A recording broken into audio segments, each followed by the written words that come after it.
Good morning.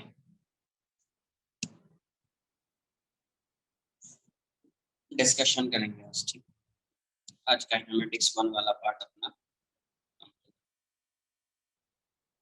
Time बचा तो मैं वो थोड़ा सा बता दूं।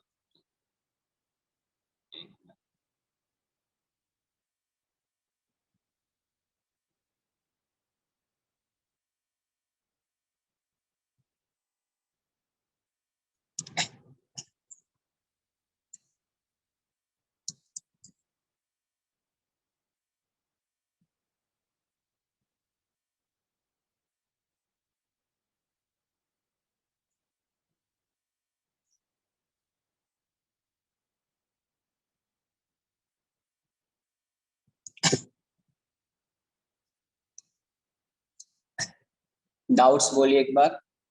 डाउट्स क्या है आपके?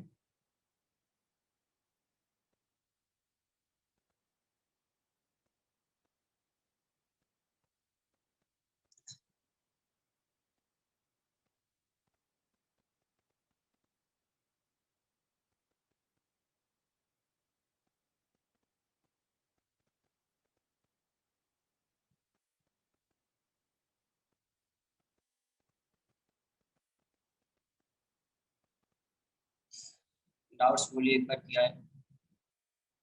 Question number 48 to 44।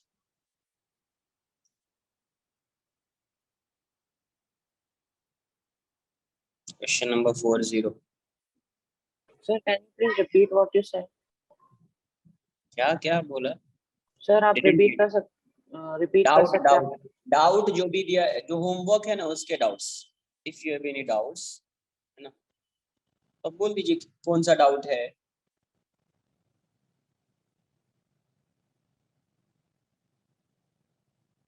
Relative motion के क्वेश्चन दिए थे ना 48 to 44, then window to JEE Main. ये होमवर्क था ना लास्ट लेक्चर में, उसी के डाउट्स थे। बताइए क्या डाउट्स? 42, 43, 44।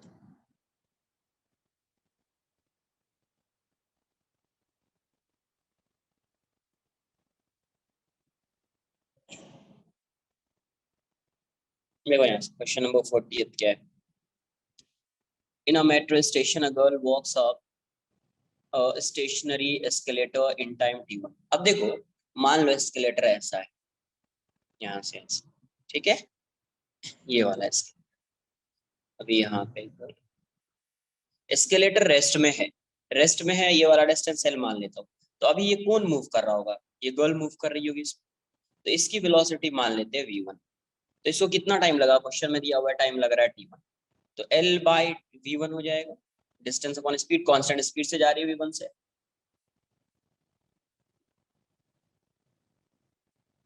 तो यहाँ से v1 की वैल्यू आप क्या मतलब, v1 की वैल्यू जब फाइंड करेंगे क्या आएगा? l by T, l bye.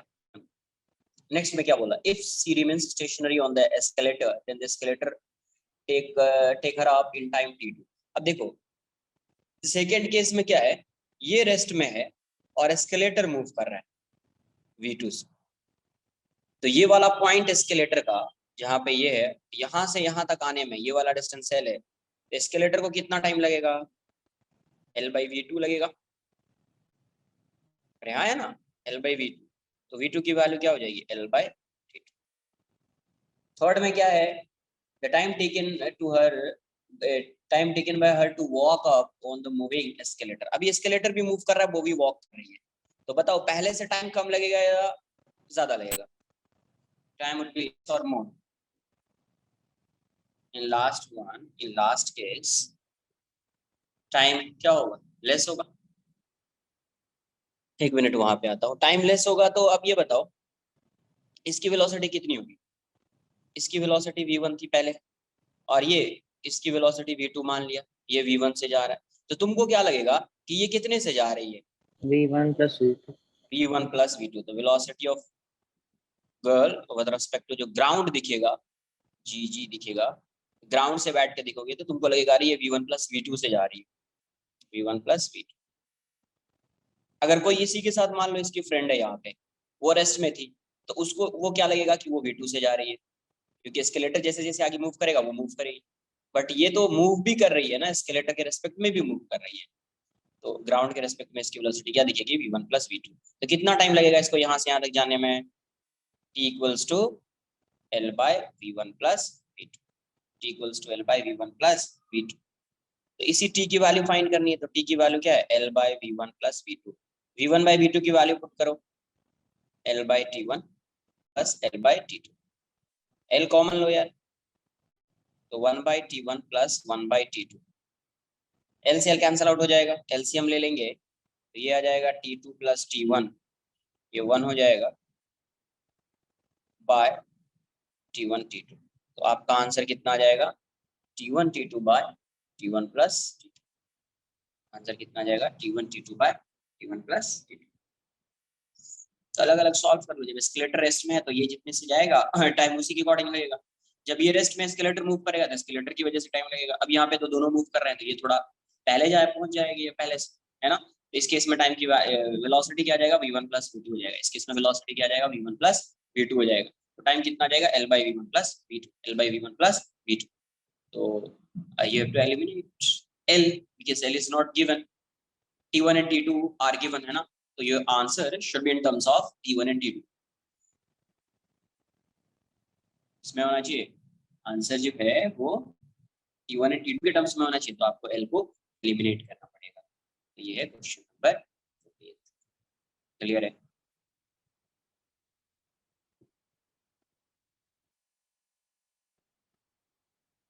Question number 42। A bus starts from rest with a constant acceleration 5 meter per second square. At the same time, a car traveling with a constant velocity 50 meter per second overtakes and passes the bus. How fast is the bus traveling when they are side by side? How fast? कुछ distance नहीं दिया हुआ है कि ये इतने distance का है, ये इतने डिस्टेंस का। स्पीड ओवरटेक्स,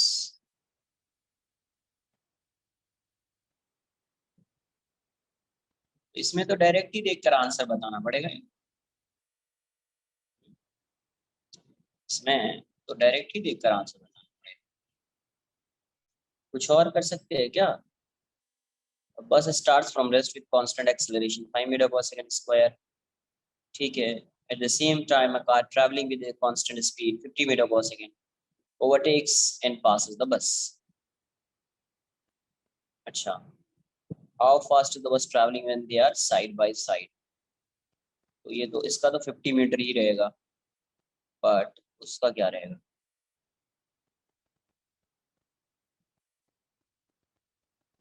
डिस्टेंस भी नहीं दिया हुआ।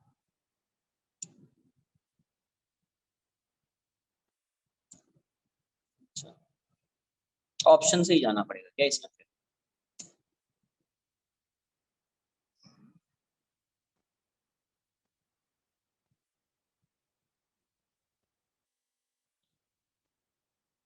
साइड बाय साइड दिया हुआ है और कुछ तो गिवन है नहीं।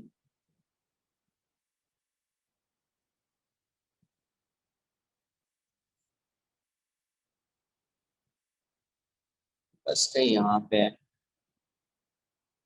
लेंथ तो कुछ होना चाहिए ना यार, बिना लेंथ के आएगा क्या आंसर इसका? इनिशियल वेलोसिटी इसकी 0 है और ये एक्सेलरेट कर रहा है 5 मीटर पर सेकंड स्क्वायर से। अभी कार है जो इसको ओवरटेक कर रहा है, overtakes and passes the bus.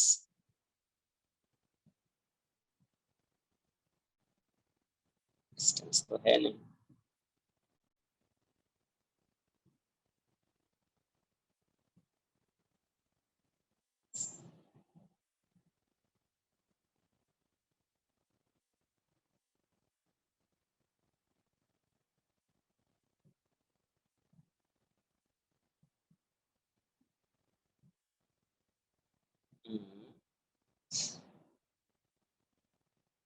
मैं कहाँ पे कार को लूँ यार, कुछ गिवन ही नहीं है, यहीं पे लूँ कार को क्या? कार का पोजीशन तो कहीं लेना पड़ेगा ना। अरे रिलेटिव तो फाइंड कर लेंगे, उसका टेंशन है नहीं, बट कार का पोजीशन तो कुछ होना चाहिए ना, रिलेटिव डिस्टेंस कैसे फाइंड करोगे फिर?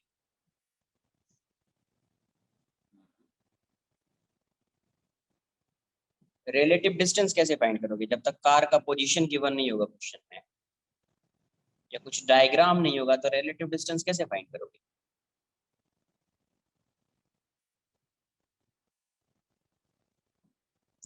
उससे टाइम आ सकता है, ये भी सही है। उससे टाइम तो आ जाएगा।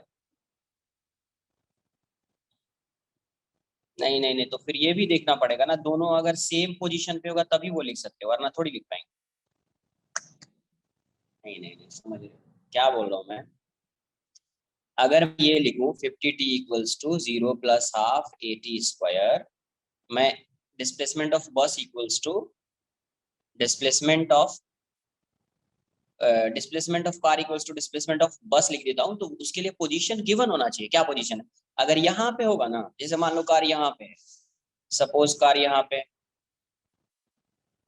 कार कहाँ पे है, यहाँ पे अगर कार है, तो ऐसा तुम थोड़ी लिख पाओगे यार। ये ज्यादा डिस्टेंस ट्रैवल करेगा, ये कम डिस्टेंस ट्रैवल करेगा, ये ज्यादा डिस्टेंस ट्रैवल करेगा, इसके बीच का कोई सेपरेशन होगा तो तुम वैसा लिख ही नहीं पाओगे ना।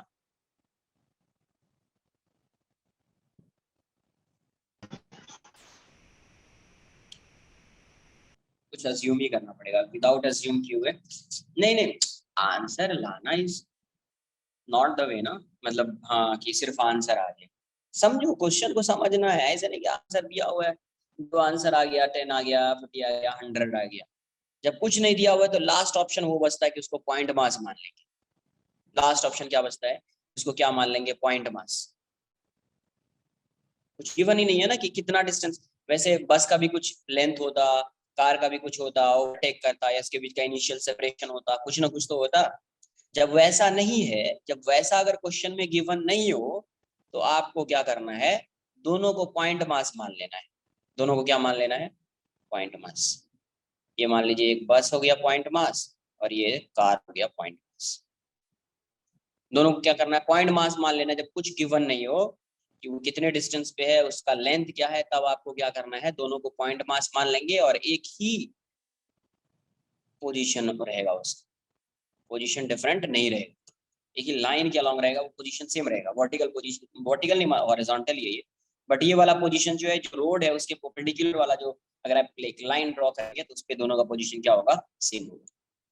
तो ये इनिशियल वेलोसिटी u से जा रहा है, इसकी u 0 है, और इसका जो a है वो है 5 मीटर/सेकंड²।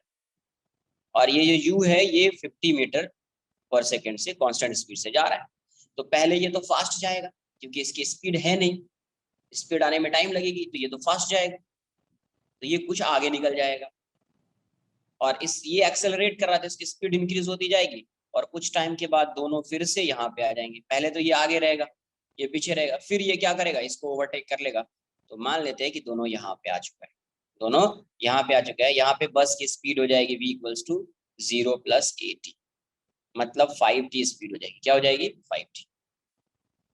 यहाँ पे इसकी स्पीड क्या हो जाएगी, 5t हो जाएगी। इसका मतलब अगर मैंने t फाइंड कर लिया तो ये आ जाएगा, और इसकी स्पीड तो 50 मीटर/सेकंड कांस्टेंट है। तो बस कितना यहाँ से ट्रैवल करेगा, तो 50t ट्रैवल करेगा, टी टाइम में कांस्टेंट स्पीड से जा रहा है। और ये सॉरी, कार कितना ट्रैवल करेगा, 50t। बस कितना ट्रैवल करेगा, एस बस ये करेगा 0t ut + ½ at², इतना ट्रैवल करेगा ये। तो जितना ये ट्रैवल कर रहा है उतना ही ये ट्रैवल कर रहा है। अब दोनों को सेम करेंगे, तो पॉइंट मास अज्यूम करने के बाद सेम कर रहे हैं, और पोजीशन सेम, एक ही मतलब लाइन पे अज्यूम कर रहे हैं, मतलब दोनों का पोजीशन सेम है, एक्स कोऑर्डिनेट सेम है, ऐसा बोल दीजिए। तो दोनों का पोजीशन जब सेम अज्यूम करोगे और पॉइंट मास अज्यूम करोगे, तब ये आएगा S car = S बस। वरना अगर इसके बीच का कुछ सेपरेशन गिवन होगा, मान लीजिए बस यहाँ पे है, कार यहाँ पे है, तो ये वाला तो रॉन्ग हो जाएगा, क्योंकि इनिशियल सेपरेशन है, तो वो उस डिस्टेंस को भी कवर कर रहा होगा, है ना। इनिशियल सेपरेशन होगा तो उस डिस्टेंस को भी कवर कर रहा होगा। तो आप डायरेक्टली ऐसा नहीं लिख सकते, ऐसा क्वेश्चन कराया है कि बस यहाँ पे है, मान यहाँ पे है, कितना डिस्टेंस कवर कर रहा है वो, आंसर आ सकता है इसका। या आप रिलेटिव से भी फाइंड कर सकते हैं, बट टाइम आना तो टफ हो जाएगा रिलेटिव से फाइंड करोगे कि डिस्टेंस गिवन ही नहीं है। तो 5t²। तो अब यहाँ से 5 से 10 टाइम्स में जाएगा, टी की वैल्यू 0 होगी नहीं तो कैंसिल कर दीजिए, तो 20 इक्वल्स टू टी आ जाएगा, मतलब टी की वैल्यू कितनी हो जाएगी 20 सेकेंड। टी कितना आ जाएगा 20 सेकेंड, टी 20 सेकेंड हो जाएगा तो वेलोसिटी ऑफ कार बस कितना आ जाएगा उस इंस्टेंट पे, वेलोसिटी ऑफ बस ये आ जाएगा आपका वीबी, ये कितना था 5t, तो 5 इंटू 20, तो answer 100 metre per second. Answer क्या आएगा 100 मीटर पर सेकेंड। बट ये थोड़ा सा assumption लेना पड़ेगा कि पॉइंट मास है और दोनों सेम ही जगह से मोशन को स्टार्ट कर, दोनों का पोजीशन जो है वो सेम है, तभी आंसर 100 मीटर पर सेकेंड आएगा। ऑप्शन में भी दिया हुआ है तो आई थिंक यही अज्यूम किया होगा इस क्वेश्चन में, तभी आंसर उसने 100 मीटर पर सेकेंड दिया हुआ है।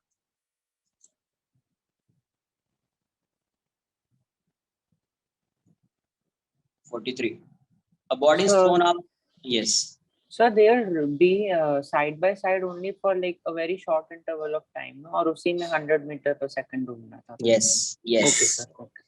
क्योंकि उसके बाद तो ये आगे चला जाएगा ना, इसकी स्पीड फास्ट हो गई, ये तो आगे चला जाएगा किसी भी पर्टिकुलर Okay, sir. इंस्टेंट पे। a body is thrown up with velocity 40 metre per second, एक बॉडी को अपवर्ड डायरेक्शन में प्रोजेक्ट किया, कितने से, ए मान लेते हैं इसको 40 मीटर पर सेकेंड से, 40 metre per second. At same instant another body is dropped from height 40 metre, कहीं यहाँ पे मान लेते कि 40 मीटर है और यहाँ से एक बॉडी बी है, इसको ड्रॉप किया, ड्रॉप्ड मतलब इनिशियल वेलोसिटी इसकी 0।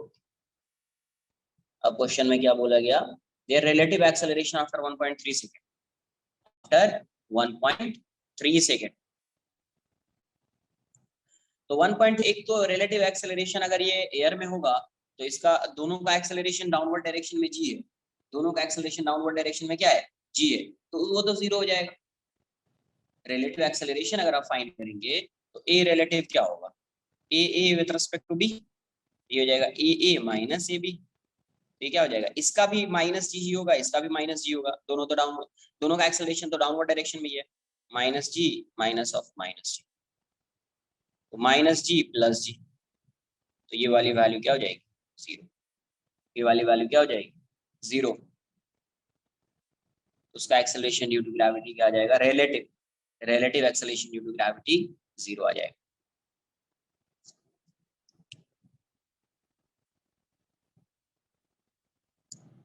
Question number 44. A bullet is fired with a gun from a tower horizontally with speed 400 meter per second. At the same time, a stone is dropped from the same tower. Then stone will come first, bullet will come first. एक यहाँ से horizontally project किया, किस direction में project किया, horizontally, ये bullet है, इस डायरेक्शन में प्रोजेक्ट किया, तो ये कैसा आएगा, यहाँ पे आएगा, तो यहाँ से यहाँ तक की हाइट h मान लेते हैं, तो यहाँ से यहाँ तक आने में कितना टाइम लगेगा, हॉरिजॉन्टली प्रोजेक्ट कर रहे हैं, जब हॉरिजॉन्टली प्रोजेक्ट कर रहे हैं तो यहाँ से यहाँ तक आने का टाइम कितना, टी बुलेट कितना होगा √2h/g, अरे होगा या नहीं होगा, वरना आप ऐसे सॉल्व करेंगे s y equals to u/t plus half a/t square, इसी से आता है ये, एस वाई की value minus H, initial velocity, Y direction में इस पार्टिकल की कोई इनिशियल वेलोसिटी है, कोई भी इनिशियल नहीं है तो 0 हो जाएगा, एक्स डायरेक्शन में, वाई डायरेक्शन में तो है ही नहीं, minus half G T square, तो टी की वैल्यू यहाँ से क्या आएगी आपको 2h/g, यहीं से ये डिराइव किया था, यहीं से ये डिराइव किया था, टी बुलेट कितना आ गया 2h/g। अब यहीं से क्या कर रहा है, एक को ड्रॉप कर, एक को क्या कर रहा है ड्रॉप कर रहा है, एक स्टोन है, ये स्टोन है, इसको ड्रॉप कर रहा है, यहाँ पे स्टोन इज ड्रॉप्ड और हाइट इसकी h, सेम हाइट्स, तो आप क्या लिखोगे, y डायरेक्शन में अभी भी वेलोसिटी 0 है तो equals to u/t plus half a/t square, sy की वैल्यू माइनस h, u अभी भी 0 है, y डायरेक्शन में कोई वेलोसिटी नहीं है, minus half gt square, uy मतलब इनिशियल वेलोसिटी की बात कर रहे हैं, तो इनिशियली इसकी कोई वेलोसिटी नहीं, कुछ टाइम के बाद तो आ ही जाएगी, माइनस से माइनस चला जाएगा, g/2t स्क्वायर हो जाएगा, तो यहाँ से t की वैल्यू कितनी हो जाएगी 2h/g, 2h/g, तो ये क्या हो गया स्टोन हो गया, तो देखो दोनों की वैल्यू क्या आ गई, सेम आ गई। तो T bullet hence T bullet equals to, इसको 1 मान लो, इसको 2 मान लो, फ्रॉम 1 एंड 2, फ्रॉम 1 एंड 2 क्या आ जाएगा, T bullet equals to T stone. Sir, can we say like this that acceleration due to gravity is constant for every particle, irrespective of its speed or anything? Acceleration due to gravity g रहेगा ना, तो जी तो constant रहेगा ना, क्या बताया था। No, sir, like it is constant for every particle, irrespective of its mass and speed. बताओ, अगर किसी भी पार्टिकल का मास m है, समझो इसको, पार्टिकल का मास m है, इस पे फोर्स कितना लगाएगा, एक्सेलरेशन ड्यू टू ग्रेविटी किसकी वजह से आता Yes, Earth gravity, Earth की gravity. है, तो अर्थ कितना फोर्स लगाएगा इस पे, Minus G. mg, Yes, sir. यही फोर्स लगाता है ना यार अर्थ। Yes, sir.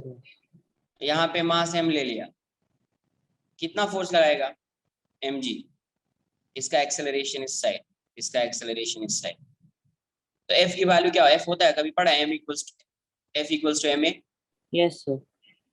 तो f की वैल्यू क्या हो जाएगी, mg equals to ma, m से m कैंसिल आउट हो गया, a की वैल्यू क्या हो जाएगी, g, downward Yes, sir. Direction. Yes, sir. यहाँ से क्या आ जाएगा, f dash equals to mg, f dash की वैल्यू क्या हो जाएगी, m a dash equals to mg, m से m कैंसिल आउट हो जाएगा, a डैश की वैल्यू क्या हो जाएगी, g। तो क्या एक्सेलरेशन ड्यू टू ग्रेविटी मास पे डिपेंड करेगा क्या, No, sir. तो So we could have directly ticked the third option, no? Because of this. हाँ तो ये सेम आया है, तो अब ऑप्शन देख लो, both will come at the same time, यही आंसर हो जाएगा। And sir, अगर किसी object का speed होगा, that will also not affect the time at नहीं which नहीं both of them नहीं, fall, no? स्पीड अगर वाई डायरेक्शन में होगा तो अफेक्ट करेगा, अगर स्पीड वाई डायरेक्शन में होता तो ये वाली वैल्यू 0 होती क्या, No, sir, नहीं, x direction. एक्स डायरेक्शन में होगा तो अफेक्ट नहीं करेगा, वाई डायरेक्शन में होगा तो अफेक्ट करेगा। Okay, sir.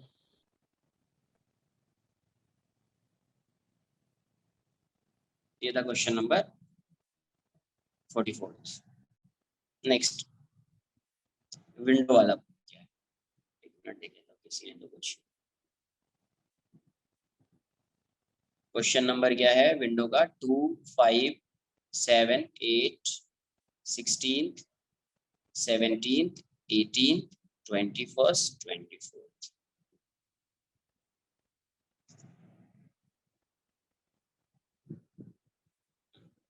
और भी कोई डाउट है, देख लो।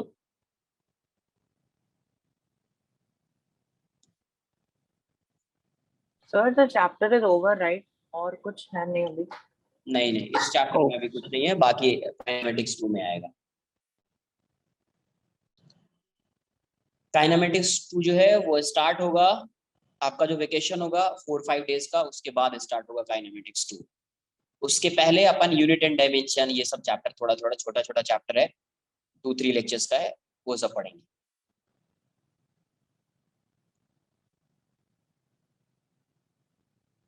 क्वेश्चन नंबर 4, क्वेश्चन नंबर 1 5 9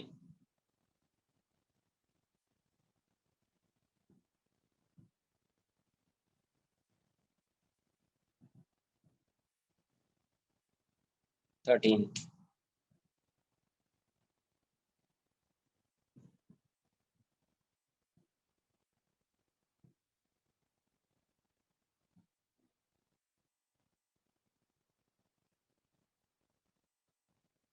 और भी किसी को कोई डाउट है, window to JEE first 325। First question क्या दिया है, if a body loses half of its velocity on penetrating 3 meter on a wooden block, then how much will it penetrate before more before coming to rest?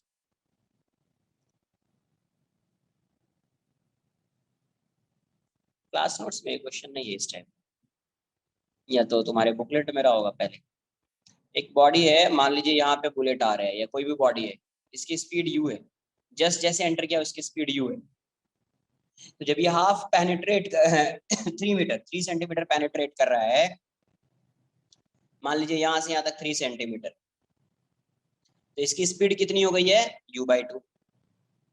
इसका मतलब retard कर रहा है, ये क्या कर रहा है, रिटार्ड कर रहा है। क्या गिवन है, इसको S1 बोल दो, S1 = 3, बाद में पुट कर देंगे। Final velocity, initial velocity, acceleration S। Acceleration यहाँ से फाइंड कर लेते हैं, ये दोनों तो u के टर्म्स में है, एक्सेलरेशन फाइंड कर लेते हैं। तो v फाइनल स्क्वायर क्या होता है, v initial square plus 2s। तो v फाइनल है u/2 का स्क्वायर हो जाएगा, ये u स्क्वायर हो जाएगा, ये रिटार्ड कर रहा है तो -2a/s1। तो यहाँ से क्या आ जाएगा, इसको इस साइड लाएंगे, इसको इस साइड, 2a/s1 = u² - u²/4। तो ये हो जाएगा 3u²/4, 3u²/4। तो यहाँ से क्या आया, 2a/s1 =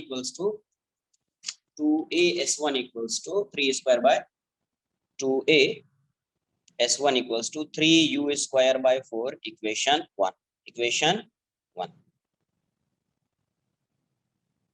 सेकेंड केस, यहाँ पे जब ये आया है तो कितनी स्पीड थी u, मान लेते हैं कि जब ये यहाँ पे आया तो इसकी फाइनल स्पीड हो गई 0, और ये वाला डिस्टेंस हो गया s, ये वाला डिस्टेंस क्या हो गया s, एक्सेलरेशन a। एक्सेलरेशन तो सेम ही रहेगा, तो फिर से formula v final square = v initial square plus 2as। v final 0 है, v इनिशियल u स्क्वायर है, ये रिटार्ड कर रहा है तो -2as हो जाएगा, इसको s2 बोल दीजिए, है ना। तो 2a/s2 की वैल्यू क्या हो जाएगी, u² हो जाएगी। 2a/s2 क्वेश्चन में क्या बोला था, how much will it penetrate, कितना पेनिट्रेट होगा अभी, है ना, बिफोर कमिंग टू रेस्ट। तो यहाँ से u/s2 हो गया। अब यहाँ से u² या 2a की वैल्यू पुट कर दीजिए, यहाँ से 2a कितना आ जाएगा, 3u²/4s1 into s2 = u²। कहाँ से आया, तो फ्रॉम 1। कहाँ से है, फ्रॉम 1। देखिए यहाँ से u² से u² कैंसिल आउट हो जाएगा, s2 की वैल्यू कितनी हो गई, 4s1/3। मुझे क्यों लग रहा है मैंने ऐसा क्वेश्चन किया है, डिट्टो क्वेश्चन किया है शायद। s1 की वैल्यू 3 है, s1 की वैल्यू क्या है 3, तो s1 की वैल्यू 3 है, तो 3 कैंसिल आउट हो जाएगा। तो आंसर कितना है, 4 सेंटीमीटर। कितना आंसर है, 4 सेंटीमीटर। बट क्वेश्चन में ये नहीं बोला है, क्वेश्चन में 4 सेंटीमीटर यही पूछा है क्या उसने, कितना ट्रैवल करेगा ना, टोटल बोला है तो 4 सेंटीमीटर होगा, किधर ये क्वेश्चन, टोटल बोला है तो 4 सेंटीमीटर होगा। How much will it penetrate more before coming to this, तो वही बोला Sir, we have done this question. है Same. ना। हाँ वही बोला, ऐसा क्वेश्चन सॉल्व किया है। Second, from a building 2 balls A and B are thrown such that A is thrown upward. तो how much will it penetrate, तो क्वेश्चन ऐसा रहा हो, how much will it penetrate more। अच्छा मोर दिया हुआ है, मोर दिया हुआ है तो यहाँ से पहले यहाँ से यहाँ पे आया, u/2 पे आया, ये u है, मोर बोला ना, मोर का मतलब यहाँ से, मोर का मतलब कहाँ से, यहाँ से। तो ये पूरा अपने को क्या आ रहा है, 4 सेंटीमीटर, ये कितना दिया हुआ है 3 सेंटीमीटर, तो इसके बाद कितना डिस्टेंस ट्रैवल करेगा 1 सेंटीमीटर। जब मोर क्वेश्चन में दिया हुआ है मतलब वो एक से कितना सेंटीमीटर ज्यादा ट्रैवल करेगा 1 सेंटीमीटर, तो आंसर 1 हो जाएगा फिर। How much will it penetrate more, more given है, how much will it penetrate more मतलब जितना वो u/2 गया उससे कितना ज्यादा ट्रैवल करेगा, तो 1 सेंटीमीटर। टोटल 4 आ रहा है अपने को, टोटल कितना आ रहा है 4 आ रहा है, 4 कहाँ से कंसिडर कर रहे हैं, यहाँ से, तो टोटल 4 आ रहा है, और यहाँ से यहाँ तक 3 था, तो कितना ट्रैवल करेगा अभी 1 सेंटीमीटर ट्रैवल करेगा, तो आंसर 1 होगा। फिर मोर दिया हुआ है तो मोर नहीं होगा तो आंसर 4 होगा। How much will it penetrate before coming to rest, सिर्फ वहां पे मोर नहीं होता तो आंसर 4 हो जाता, बट उसने मोर लिखा है मतलब इसके बाद कितना डिस्टेंस ट्रैवल करेगा, 1 सेंटीमीटर ट्रैवल करेगा, 1 सेंटीमीटर ट्रैवल करेगा। From a building 2 balls A and B are thrown such that A is thrown upward and B downwards, both vertically. If V and VB are their respective velocities on reaching the ground. अब देखिए यहाँ पे किसी एक particular height से h से इस a को इस डायरेक्शन में प्रोजेक्ट किया u से, तो ये ऐसा आएगा। जब ये यहाँ पे आ रहा है तो इसकी स्पीड हो जा रही है va, दूसरे को b को कैसा प्रोजेक्ट किया, इस डायरेक्शन में प्रोजेक्ट किया, कितने से u से, जब ये यहाँ पे आया तो इसकी स्पीड हो गई vb, इसकी स्पीड क्या हो गई vb। तो आप कैसे फाइंड करोगे, कौन सा फॉर्मूला यूज करोगे? v equals to u plus a t या v square equals to u square plus 2as?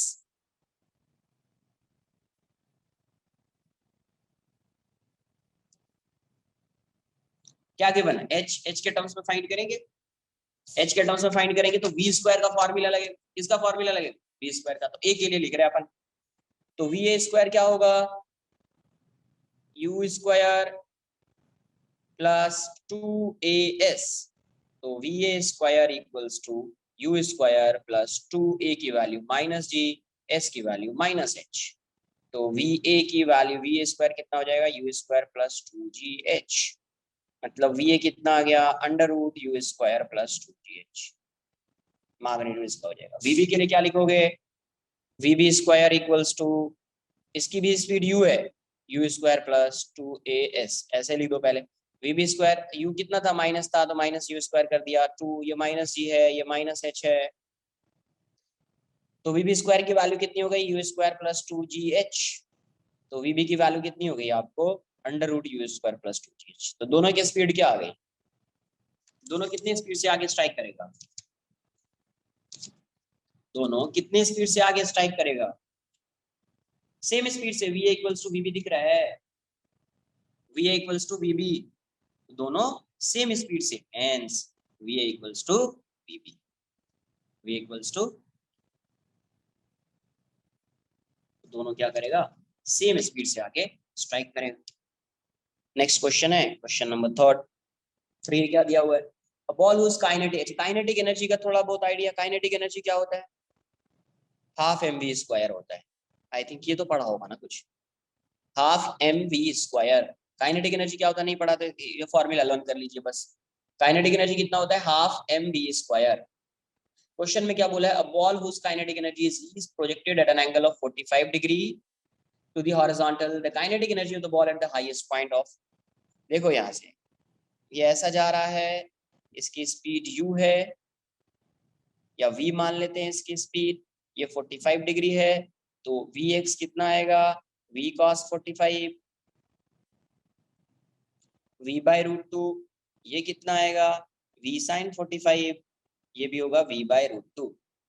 जब ये हाईएस्ट पॉइंट पे आएगा तो इसकी वेलोसिटी कितनी होगी?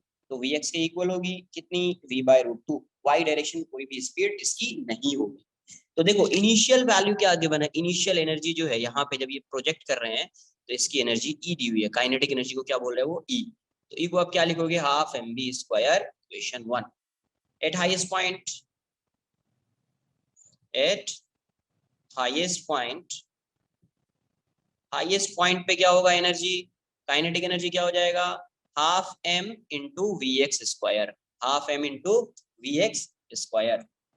तो half m into v x की वैल्यू क्या है? वी स्क्वायर बाय, तो हाफ हो जाएगा एम वी स्क्वायर बाई 2, अलग लिख दो। तो एम वी स्क्वायर बाई 2 को आप क्या बोल सकते हैं? ई। एम वी स्क्वायर बाई 2 को आप क्या बोल सकते हैं? ई। तो हाफ हो जाएगा और ये ई हो जाएगा। कहाँ से आया? From 1, from 1। तो आंसर क्या आ जाएगा इसका? ई बाई 2, ई बाय,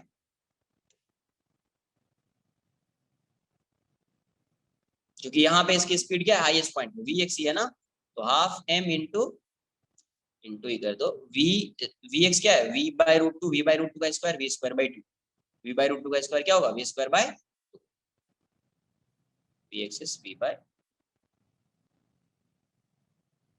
क्लियर है? Question number 3। Next question number 4।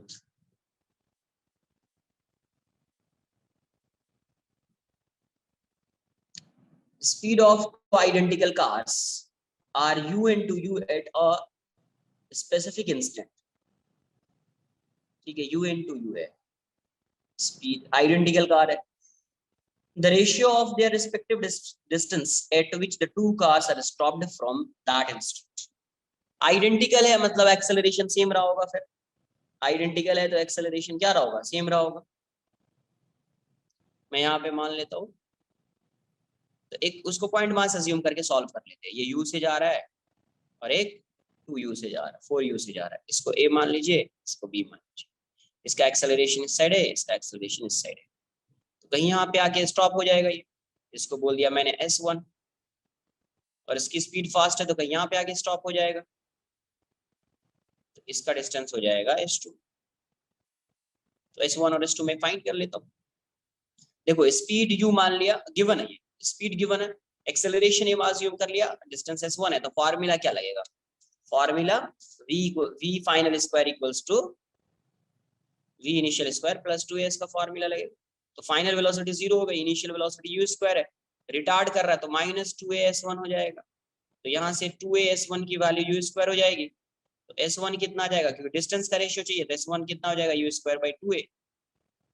And second case में भी v final square equals to v initial square plus 2as, ये 0 हो गया है, ये 2u स्क्वायर हो गया है, ये माइनस 2as2 हो जाएगा, क्यों माइनस, रिटार्ड कर रहा है।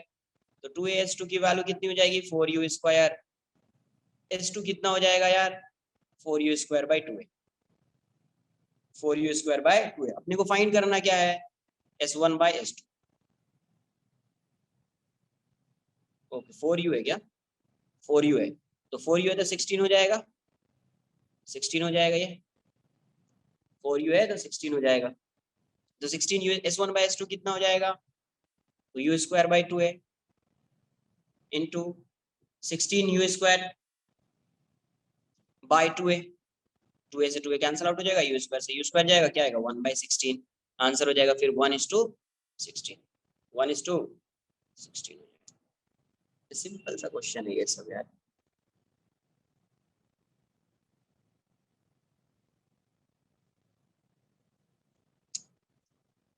क्वेश्चन नंबर 5 देख लो यार।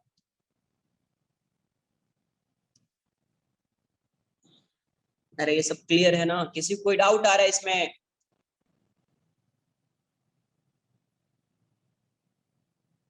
Any doubt?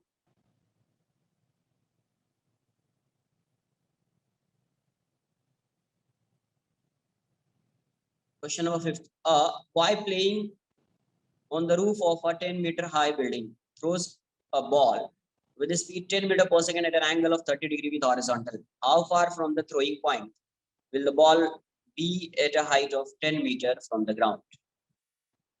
How far from the throwing point will the ball be at a height of 10 meter from ground? मान लीजिए ऐसा बिल्डिंग रहा होगा, यहाँ पे ऐसा ऐसा मैं ड्रॉ कर देता हूँ।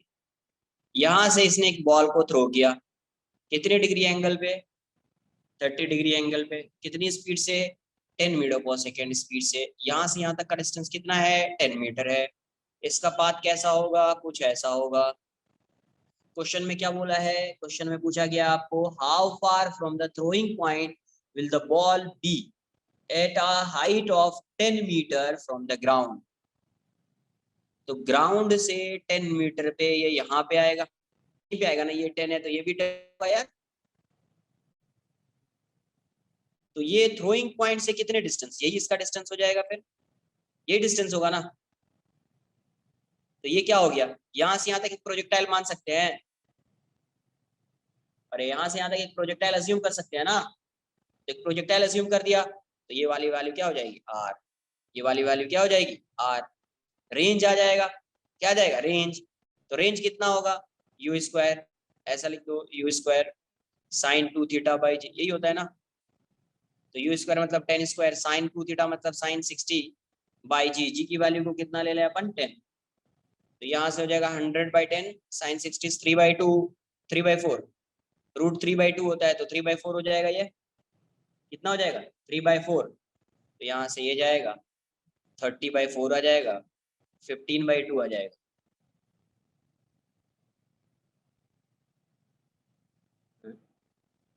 कैलकुलेशन देख लो यार, ऑप्शन में तो कहीं नहीं दिख रहा है वैसा। क्वेश्चन कैलकुलेशन सही किया ना मैंने।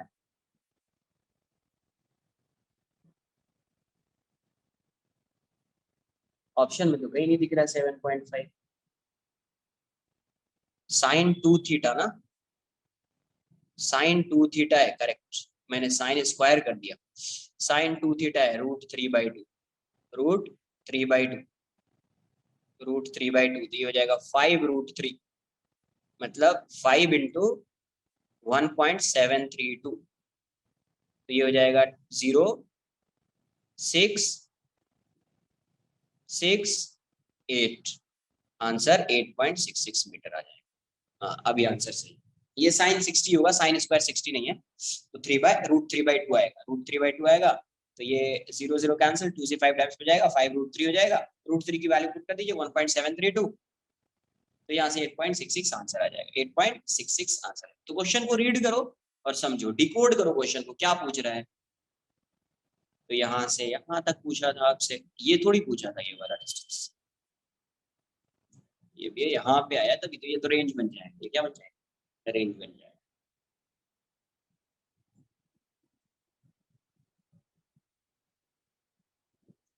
Next question number 7।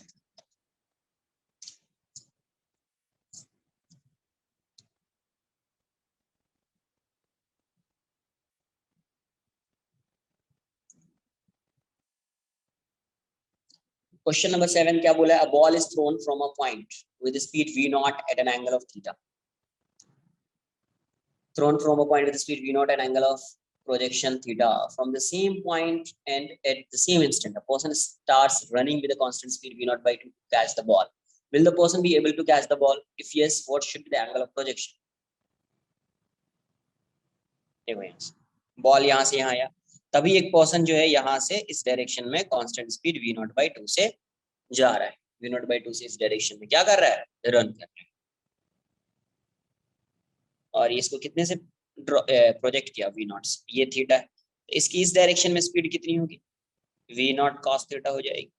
अब ये बताओ, ये बॉल जो है यहाँ से यहाँ पे जब आएगा, ये बॉल जब ये यहाँ से यहाँ पे आएगा, तो मतलब जितना ये रेंज है इस बॉल का, उतने ही टाइम में अगर ये मान यहाँ से यहाँ पे आ जाएगा तो ये बॉल को कैच कर सकता है।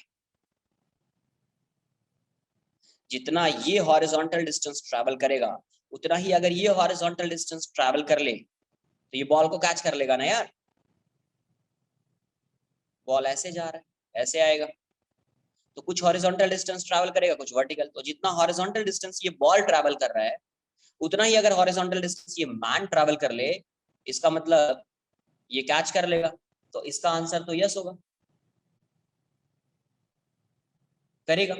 तो उसके लिए एंगल क्या होना चाहिए? तो दोनों का हॉरिजॉन्टल डिस्टेंस क्या है? सेम है, और दोनों एक ही साथ मूव कर रहा है, तो दोनों का टाइम ऑफ फ्लाइट भी सेम है। ये भी यहाँ से यहाँ तक जितना टाइम लेगा, ये भी उतना ही टाइम लेगा। साइमल्टेनियसली प्रोजेक्ट कर रहे हैं, साइमल्टेनियसली प्रोजेक्ट कर रहे हैं, तो क्या होगा? r of ball equals to displacement of man। तो r of ball कितना होता है? v0 cos theta into t होता है, और ये कितना है? v0/2 इंटू t होगा, क्योंकि उतने ही टाइम में ये यहाँ पे आएगा। साइमल्टेनियसली ये भी रन करना स्टार्ट कर रहा है, तो ये वाला कैंसिल आउट हो जाएगा। v0 से v0 जाएगा, cos थीटा की वैल्यू 1/2 हो जाएगी, हेंस थीटा की वैल्यू 60 डिग्री आ जाएगी। थीटा 60 डिग्री आ जाएगा। थीटा क्या आ जाएगा? 60 डिग्री। क्लियर है? Question number 7। क्वेश्चन नंबर 8 देख लो। 8 क्या है? A particle is acted upon bye a force of constant magnitude which is always perpendicular to the velocity of particle. The motion of particle takes place in a plane. It follows that. अब ये बताओ, particle इस direction में जा रहा है v से, अच्छा इस पे फोर्स लग रहा है इस डायरेक्शन में f, कांस्टेंट फोर्स बोल रहे हैं। अब ये बताइए, अगर ये पार्टिकल इस डायरेक्शन में, इस पे फोर्स लग रहा है f, इस पे फोर्स लग रहा है f, और क्वेश्चन में आपसे ये बोला गया है कि the motion of particle which is always perpendicular, ये फोर्स जो है ये हमेशा परपेंडिकुलर है, इसके फोर्स हमेशा क्या है? इस वेलोसिटी के परपेंडिकुलर है। तो इस वेलोसिटी के परपेंडिकुलर एक ही केस में हो सकता है, हमेशा वेलोसिटी के परपेंडिकुलर जो फोर्स होगा वो एक ही केस में होगा, और वो होगा यूनिफॉर्म सर्कुलर मोशन। किसमें होगा? यूनिफॉर्म। जैसे पार्टिकल इस डायरेक्शन में जा रहा होगा, फोर्स ऐसा लग रहा होगा, ये सब आगे एक बार आएगा, उसको अपन डिटेल में पढ़ेंगे। ये ऐसा जा रहा होगा, इस पे फोर्स इस डायरेक्शन में लग रहा होगा, रेडियस सेंटर के टुवर्ड्स फोर्स। ये यहाँ पे होगा, ये इस डायरेक्शन में जा रहा होगा, और फोर्स इस पे इस डायरेक्शन में लगेगा। यहाँ पे ये इस सेंट्रीपिटल फोर्स होगा। हाँ, उसको अभी डिस्कस नहीं करेंगे, बाद में करेंगे। फोर्स इस साइड लगेगा, और यहाँ पे वेलोसिटी। हमेशा फोर्स और फोर्स और वेलोसिटी परपेंडिकुलर हो सकता है किसमें, यूनिफॉर्म सर्कुलर मोशन होता ही है, वो क्या होता है, यूनिफॉर्म सर्कुलर मोशन। सेंट्रीफ्यूगल वो जो फोर्स लगता है उसको सेंट्रीपिटल फोर्स, क्या बोलते हैं, सेंट्रीपिटल फोर्स। अभी नहीं जानना है क्या होता है सेंट्रीपिटल फोर्स। तो एक ही केस है जिसमें हमेशा क्या होगी, वेलोसिटी जो होगी फोर्स के परपेंडिकुलर होगी, जो फोर्स होगा वेलोसिटी के परपेंडिकुलर होगा, एक ही केस। तो अब ये बताओ, फोर्स इस डायरेक्शन में लग रहा है, वेलोसिटी के परपेंडिकुलर डायरेक्शन में लग रहा है, यहाँ पे भी फोर्स वेलोसिटी के परपेंडिकुलर डायरेक्शन में लग रहा है, तो क्या ये फोर्स इस वेलोसिटी के मैग्नीट्यूड को चेंज कर पाएगा? ये बताओ,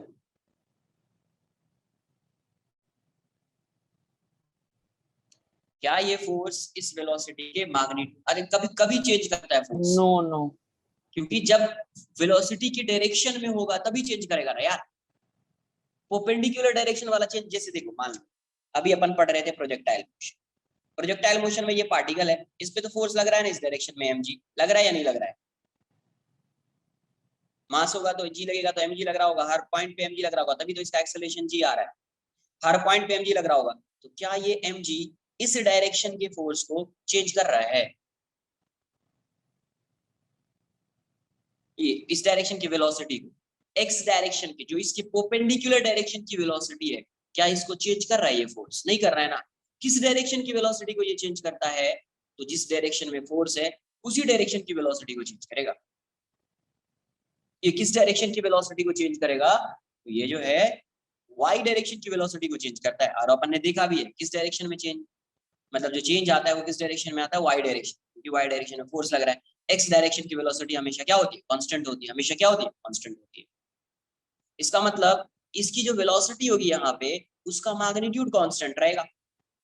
ये जो v है, मैं मॉड लगा देता हूँ, आपको समझ में आ जाना चाहिए कि मैग्नीट्यूड वेलोसिटी है, ये क्या रहेगा, कांस्टेंट रहेगा, ये कांस्टेंट रहेगा। But velocity v vector constant रहेगा क्या? ये कांस्टेंट रहेगा, ये कांस्टेंट है v वेक्टर, ये बताओ। No, sir. क्योंकि डायरेक्शन चेंज हो रहा है, डायरेक्शन क्या हो रहा है, v का चेंज हो रहा है, तो वेलोसिटी वेक्टर कांस्टेंट नहीं है। अब बताओ, जैसे जैसे फोर्स का डायरेक्शन चेंज होगा एक्सेलरेशन कांस्टेंट रहेगा? No. फोर्स का डायरेक्शन चेंज हो रहा है तो एक्सेलरेशन का डायरेक्शन भी चेंज होगा, ये भी कांस्टेंट नहीं है, ये भी कांस्टेंट नहीं है। तो वेलोसिटी भी कांस्टेंट नहीं है, एक्सेलरेशन भी कांस्टेंट नहीं है, वेलोसिटी का मैग्नीट्यूड कांस्टेंट है। अच्छा, ये पार्टिकल स्ट्रेट लाइन में मूव कर सकता है? नहीं कर सकता। किस में मूव करेगा, सर्कुलर पाथ। तो काइनेटिक एनर्जी क्या होगी इसकी, काइनेटिक एनर्जी क्या होती है, half m into V square. v क्या है, मैग्नीट्यूड होता है वेलोसिटी का, ये v स्क्वायर क्या होता है, मैग्नीट्यूड होता है वेलोसिटी का। तो half m into V square, ये v स्क्वायर तो कांस्टेंट है, वेक्टर थोड़ी है ये क्या है, स्केलर है। तो वेक्टर की जो स्केलर वैल्यू है, मैग्नीट्यूड है, वो तो कांस्टेंट है, ये स्केलर कांस्टेंट है। तो ये तो कांस्टेंट है, ये भी कांस्टेंट है, ये भी कांस्टेंट है, मतलब काइनेटिक एनर्जी क्या रहेगी, कांस्टेंट। काइनेटिक एनर्जी क्या होती है, हाफ mv स्क्वायर। क्योंकि वेलोसिटी का मैग्नीट्यूड कांस्टेंट है, इसलिए पूरी काइनेटिक एनर्जी क्या होगी, पार्टिकल की कांस्टेंट रहेगी। Hence kinetic energy of particle remains constant throughout the motion, remains constant throughout the motion. Sir, बोलिए। sir, what is the reason that the force which is perpendicular is not able to change the velocity? किस direction में force लग रहा है, So ये बताओ। perpendicular. So I understood what you explained, but what is the reason behind it? अरे reason क्या भाई, जिस डायरेक्शन में, ये बताओ, ये ऐसा है, ये रेस्ट में है, मान लो ये रेस्ट में, फोर्स इस डायरेक्शन में लगा रहे हैं, तो ये पार्टिकल इस डायरेक्शन में मूव कर जाएगा, ये बताओ पहले। No, no. फोर्स क्या होता है, force is the cause of motion होता है ना। Yes, sir. तो जिस डायरेक्शन में फोर्स लगेगा वो उस डायरेक्शन की वेलोसिटी को चेंज करेगा ना, इस डायरेक्शन की वेलोसिटी को थोड़ी चेंज कर पाएगा क्या? इस फोर्स की वजह से जो एक्सेलरेशन आ रहा है पार्टिकल का, इस डायरेक्शन में आएगा क्या एक्सेलरेशन, ये बताओ पहले। No, sir. जब वेलोसिटी को कौन चेंज करता है, Force. इस वेलोसिटी को चेंज करता है, हाँ फोर्स मतलब एक्सेलरेशन, कौन चेंज करेगा, एक्सेलरेशन चेंज करेगा।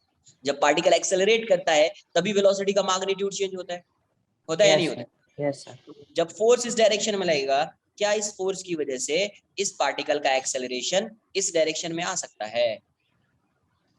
No, sir. किस डायरेक्शन में आएगा, जिस डायरेक्शन में फोर्स होगा उसी डायरेक्शन में एक्सेलरेशन आएगा। Yes, sir. तो जब इस डायरेक्शन में कोई एक्सेलरेशन ही नहीं है तो कैसे चेंज करेगा वो?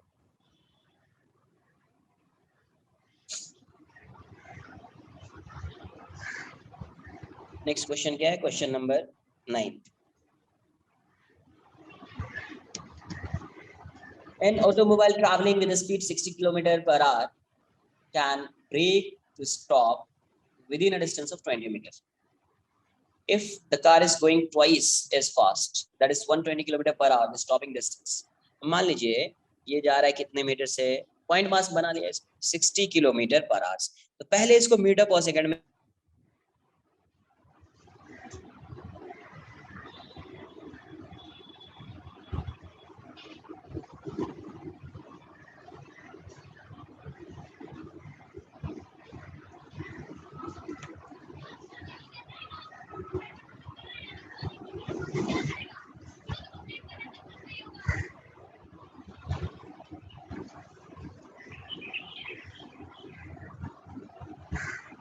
क्या s इक्वल्स टू 20 मीटर है, s1 बोल दो, ये गिवन है, ये है 20 मीटर। आगे यूज करेंगे इसको, तो क्या लिखोगे तुम, v final square equals to v initial square plus 2as final 0 है, इनिशियल ये कितना है 50/3 का स्क्वायर है, ये रिटार्ड कर रहा है तो -2as1 हो जाएगा।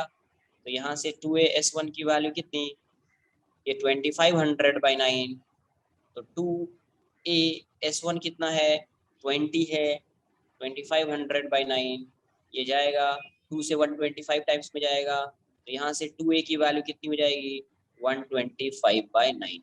इक्वेशन 1। सेकंड में क्या है, इसकी स्पीड हो गई कितनी, डबल हो गई है, इसकी स्पीड डबल हो गई है, मतलब इसकी स्पीड हो गई है 100/3 मीटर पर सेकंड। कितनी हो गई है 100/3 मीटर पर सेकंड। ये यहाँ पे आया और ये स्टॉप हो गया। सेम कार है तो एक्सेलरेशन सेम होगा, डिस्टेंस s2 मान लेते हैं, डिस्टेंस क्या अज्यूम कर लेते हैं s2। ये इस डायरेक्शन में जा रहा है 100 मीटर पर सेकंड से,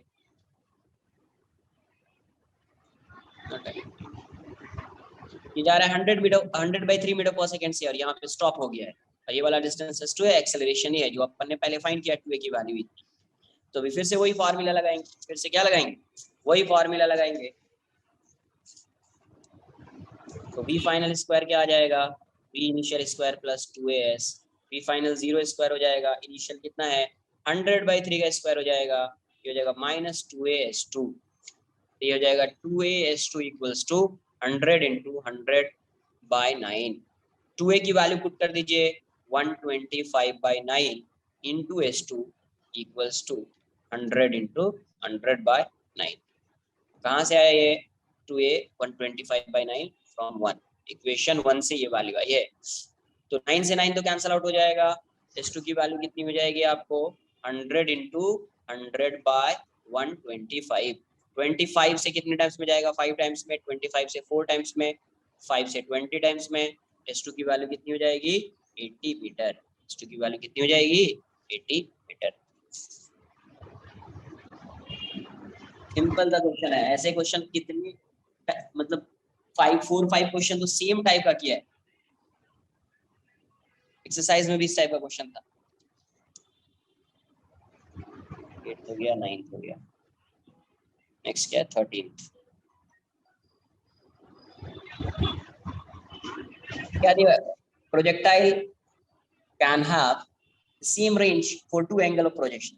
If T1 and T2 be the time of flight in 2 cases, then the product of their time of flight, नहीं सॉल्व किया इसको, बुकलेट में नहीं था ये क्वेश्चन, एक्सरसाइज में।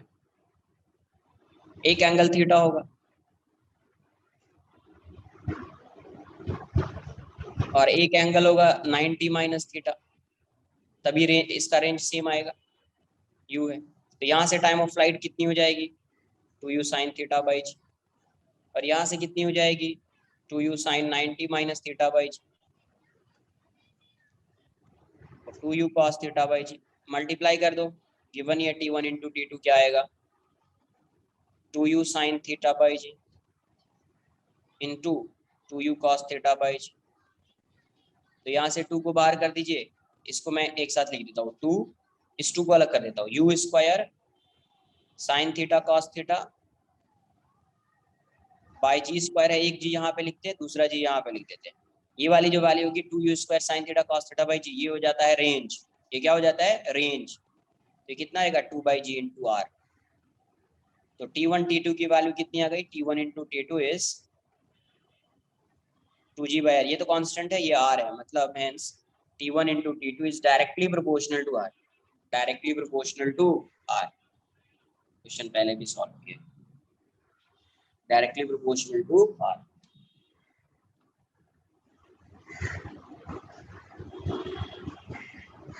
क्वेश्चन नंबर 16 देख लेते हैं।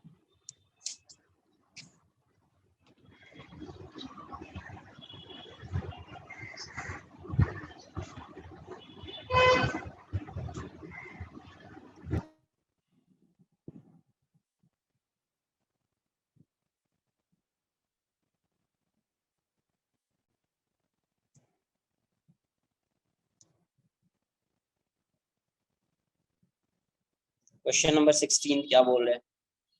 16 क्या है? Question number 16, a water fountain on the ground sprinkles water all around it. If the speed of water coming out of the foundation is v, the total area around the foundation that gets wet is, if the speed of water coming out of the foundation is v, कितना area? Maximum area बोलना चाहिए, सिर्फ area तो नहीं, maximum area. वैसा question हो सकता था। जैसे मान लीजिए ये v स्पीड से प्रोजेक्ट किया, तो ये ऐसा आएगा ना। ये बताइए, क्या ये हर डायरेक्शन में ऐसा जा रहा होगा? सिर्फ एक ही डायरेक्शन में थोड़ी जा रहा होगा। यहाँ पे जो वाटर आ रहा है जो फाउंटेन से, तो उससे जो वाटर यहाँ पे स्प्रेड हो रहा होगा, तो हर डायरेक्शन में जा रहा होगा, ऐसा ऐसा ऐसा ऐसा। यहाँ पे फाउंटेन, तो यहाँ से इस साइड भी जाएगा, इस साइड भी जाएगा, इस साइड भी आएगा, इस साइड भी आएगा, इस साइड भी आएगा, इस साइड भी आएगा, इस हर तरफ प्रोजेक्टाइल बन रहा होगा। प्रोजेक्टाइल जब बन रहा होगा, तो अगर आप इसके ये वाला पॉइंट जहाँ पे ये स्ट्राइक कर रहा है ग्राउंड को, वो वाले पॉइंट को अगर आप ज्वाइन करेंगे तो आपको सर्कल दिखेगा। यहाँ पे फाउंटेन है, यहाँ से यहाँ पे आके स्ट्राइक किया, यहाँ से यहाँ, सबका रेंज सेम है। ये वाली वैल्यू आर है, ये वाली वैल्यू आर है, ये वाली वैल्यू आर है, ये वाली वैल्यू आर है, ये वाली सब आर है। आर है मतलब ये सेंटर हो जाएगा, और हर पॉइंट को ज्वाइन कर दोगे तो आपको एक सर्कल दिखेगा। क्या दिखेगा? सर्कल। इसका रेडियस कितना रहेगा? आर। तो इसका एरिया कितना हो जाएगा? मैक्सिमम एरिया, क्योंकि एंगल गिवन नहीं है। एंगल गिवन है क्या? नहीं है, तो मैक्सिमम एरिया बोला होगा अगर एंगल गिवन नहीं है। मैक्सिमम एरिया कितना होगा? पाई आर स्क्वायर। तो ये आर मैक्स कितना होता है यार? v²/2 होता है। 2v², या v² नहीं, 2v²/g, v²/g होता है, सॉरी। थीटा की वैल्यू कितनी होती है? 45। थीटा कितना होता है? 45 डिग्री। आर कितना होता है? r = u² sin 2θ/g हो जाता है ना। ये वाली वैल्यू 1 हो जाती है। sin 2θ क्या हो जाता है? 1। ये 1 होगा तो ये u²/g, तो यहाँ पे u की जगह पे v है तो v²/g लिख दिया। तो मैक्सिमम जो है आर जो है, जो रेंज है वो इतना हो जाएगा। यही रेंज क्या बन जा रहा है यहाँ पे? रेडियस। यही रेंज क्या बन जा रहा है? रेडियस। तो एरिया क्या हो जाएगा? पाई आर स्क्वायर। तो पाई v²/g का स्क्वायर हो जाएगा। आंसर कितना जाएगा? पाई v⁴/g²। v⁴/g², पाई v⁴/g²। ये हो जाएगा इसका मैक्सिमम एरिया। ये क्या हो जाएगा? इसका मैक्सिमम एरिया। क्लियर है? नेक्स्ट क्वेश्चन नंबर 17 क्या बोल रहा है? Man M, mass M hangs with the help of a string wrapped around a pulley. ये तुमसे नहीं हो पाएगा, ये इसका है ही नहीं। The pulley has mass M and radius r, assuming pulley to be perfect uniform circular motion, the acceleration of mass नहीं।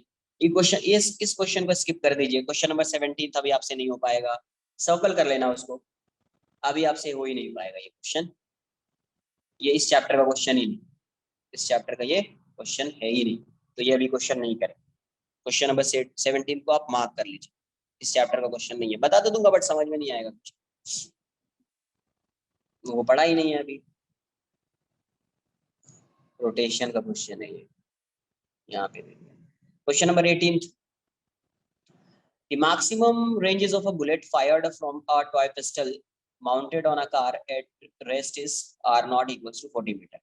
What will be the acute angle of inclination of the pistol for maximum range when the car is moving in the direction of firing with uniform velocity 20 meter per second on horizontal surface? अभी देखो, पहले car किस में था? Rest में था. तो car को एक पॉइंट मास ही मानते हैं, हाइट कुछ गिवन नहीं है तो पॉइंट मास मान लो. तो पहले रेस्ट में था, तो अभी इसको अगर मान लो किसी v से प्रोजेक्ट किया या u से प्रोजेक्ट किया और ये 45 मैक्सिमम रेंज बोला है, तो ये 45 डिग्री पे प्रोजेक्ट किया हो, तो यहाँ से जब ये आया तो r की वैल्यू कितनी हो जाएगी? ये जो r होगा आपका, ये हो जाएगा u²/g, और इसी की वैल्यू दी हुई है 40 मीटर. इसको मैं इक्वेशन 40 रखूंगा, यही दिया हुआ है 40 इक्वल्स टू u²/g. इसी को मैं बोल देता हूँ इक्वेशन 1. इक्वेशन, ठीक है, ये मार्क्स क्वेश्चन में तो यही बोला मैक्सिमम रेंज, मतलब इस डायरेक्शन में इसकी स्पीड रही होगी u/√2 और इस डायरेक्शन में इसकी स्पीड रही होगी u/√2. तो 40 इक्वल्स टू u²/g आ जाएगा. 40 इक्वल्स टू, ये तो समझ में आया फर्स्ट से. सेकंड में क्या बोला? What will be the angle of acute angle of inclination of the pistol for maximum range. Range भी क्या होनी चाहिए? मैक्सिमम होनी चाहिए. When the car is moving in the direction of firing with uniform velocity 20 metre पर second. अभी क्या है? अभी देखो, कार जो है ये जिस पे था, ऐसा मैं ड्रॉ कर देता हूँ ब्लैंक टाइप का. अभी ये मूव कर रहा है, ये मूव भी कर रहा है इस डायरेक्शन में. कितने से? v से 20 मीटर पर सेकंड. अगर मुझे यहाँ से इसकी स्पीड फाइंड करनी होगी तो देखो कितना जाएगा, 4, ये इस साइड आएगा 100 हो जाएगा, equals to u². Therefore u की वैल्यू कितनी आ जाएगी? 20 मीटर पर सेकंड. ये ज्यादा बेटर है इक्वेशन. 20 मीटर पर सेकंड फाइंड कर लिया. अब देखो यहाँ से क्या किया. अभी ये बताओ, अगर ये जो पार्टिकल है, ये पार्टिकल सिर्फ इस कार पे होता, सिर्फ ये पार्टिकल किस पे होता? इस कार पे होता, और इसको प्रोजेक्ट नहीं करते, तो इसकी स्पीड कितनी होती? इसकी स्पीड कितनी होती? 20 मीटर पर सेकंड होती है ना. अभी क्या कर रहे हैं, अगर आप इसको प्रोजेक्ट करोगे किसी एंगल थीटा से, तो इसका एक कंपोनेंट इस साइड आएगा u cos थीटा और एक कंपोनेंट आएगा u sin थीटा. ये किसके रेस्पेक्ट में आएगा? ये किसके रेस्पेक्ट में आएगा? ये जो u cos थीटा है, क्योंकि वर्टिकल, देखो अगर ये कार x डायरेक्शन में जा रहा है तो ये जो बुलेट है, उस बुलेट की स्पीड किस डायरेक्शन में इफेक्ट करेगी? इस कार की वजह से. Due to the velocity of car, the velocity of bullet will change in which direction? X direction और Y direction?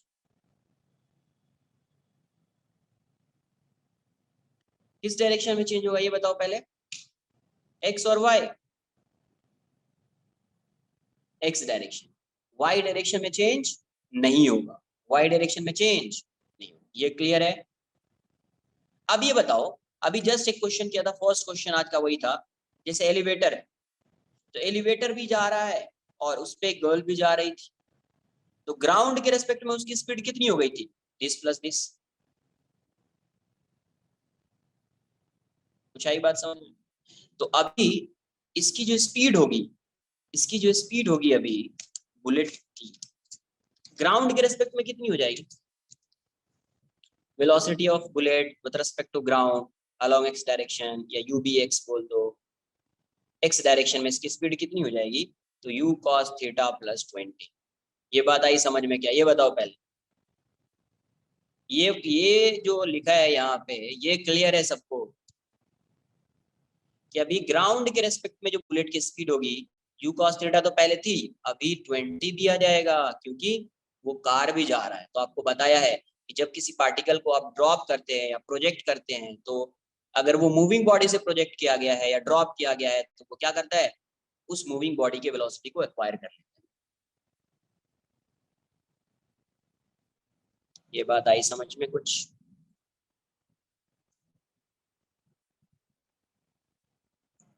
The velocity of bullet with respect to ground along y direction.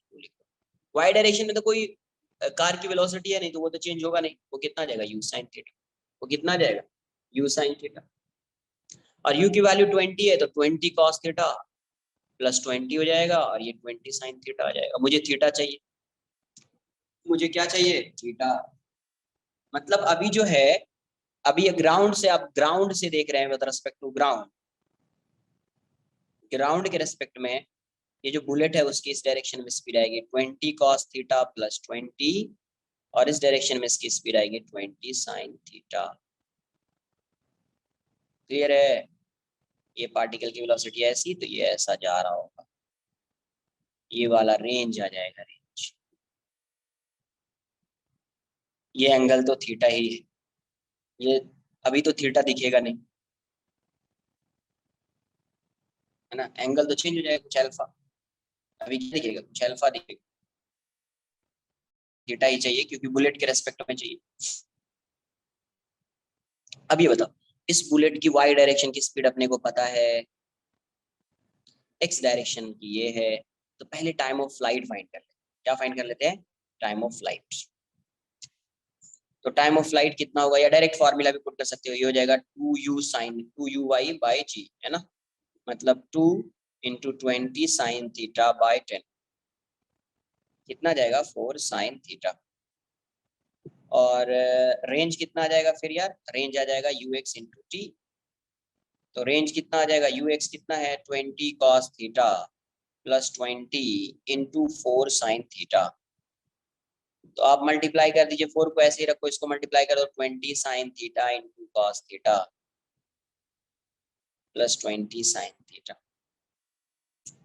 20 को बाहर ले लो यार, 80 हो जाएगा, sin theta cos theta sin theta, ये ऐसा आ गया। अब मुझे ये बताओ, इस रेंज को मैक्सिमाइज करना है, तो मैक्सिमम, मैक्सिमा या मिनिमा फाइंड करने के लिए क्या करना है? क्वेश्चन थोड़ा लेंथी है, ये बताओ मैक्सिमा या मिनिमा फाइंड करने के लिए क्या करते हैं? मैक्सिमा या मिनिमा फाइंड करना है तो आप क्या करोगे,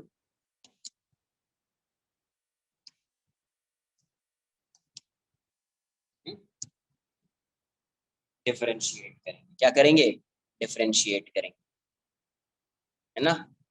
मैक्सिमा या मिनिमा फाइंड करना है तो आपको क्या करना पड़ेगा, डिफरेंशिएट करना पड़ेगा। तो डिफरेंशिएट हो जाएगा ये D R by D theta 80, इसको डिफरेंशिएट करो, डी बाई डी थीटा पहले लिख देता हूँ मैं, साइन थीटा कॉस थीटा, और D sign theta by D theta कितना हो जाएगा, 80 हर कर दिया, एक को कांस्टेंट रख दो, दूसरे को डिफरेंशिएट कर दो तो माइनस साइन थीटा आएगा, एक को कांस्टेंट रख दो, दूसरे को डिफरेंशिएट कर दो, कॉस थीटा आ जाएगा, और यहाँ से कॉस थीटा आएगा, यहाँ से क्या आएगा, कॉस थीटा। तो 80 इक्वल्स टू ये क्या आ रहा है, minus sine square theta plus cos square theta plus cos theta. अच्छा, मैक्सिमा या मिनिमा फाइंड करने के लिए फर्स्ट डेरिवेटिव को क्या करते हैं, फर्स्ट equal to डेरिवेटिव क्या 0. होता है, जीरो कर दिया। For maxima, for maxima D R by D theta की वैल्यू क्या हो जाएगी, 0, ये हो जाएगा 80 minus sine square theta plus cos square theta plus cos theta equals to 0। 80 को इस साइड लाओ तो 0/80 0 हो जाएगा, ये आ गया 1 माइनस साइन, ये देखो कॉस स्क्वायर है, ये कॉस है, इसको भी कॉस में चेंज कर दो, ये हो जाएगा 1 माइनस कॉस स्क्वायर थीटा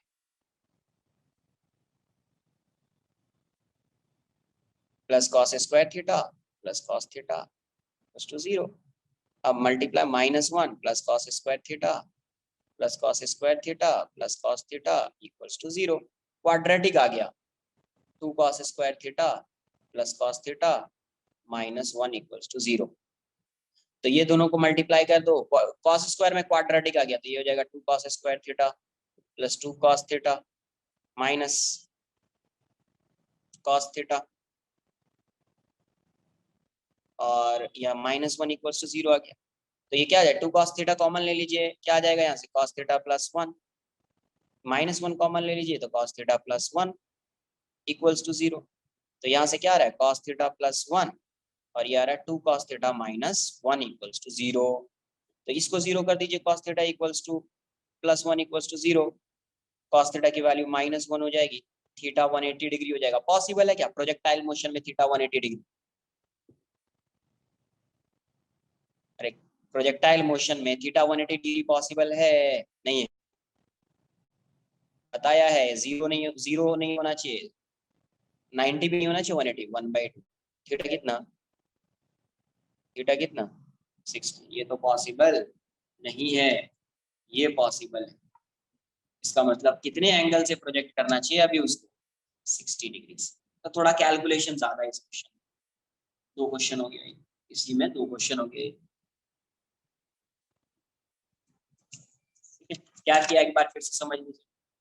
तो पहले तो गिवन था, पहले क्वेश्चन में क्या है, इसका रेंज गिवन है, मैक्सिमम रेंज गिवन है, फॉर्मूला लगाया, यू की वैल्यू। अभी यू से प्रोजेक्ट किया थीटा एंगल पे, किसके रेस्पेक्ट में? तो इसके रेस्पेक्ट में, थीटा एंगल से, कार के रेस्पेक्ट में। अभी कार भी जा रहा है 20 से, तो अभी जो ये बुलेट है वो भी उसकी इस डायरेक्शन में जो स्पीड होगी वो u cos थीटा + 20 हो जाएगी। क्या हो जाएगी?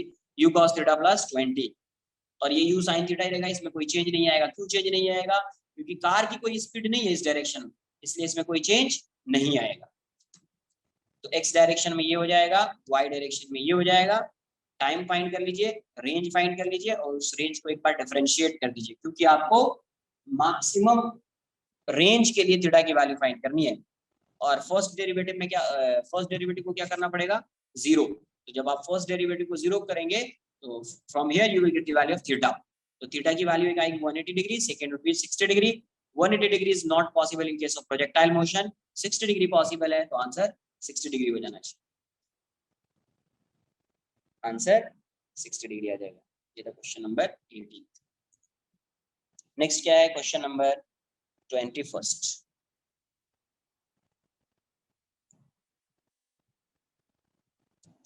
21 क्या बोल रहा है? The initial speed of a bullet fired from a rifle is 630 meter per second. Initial speed उसकी कितनी है?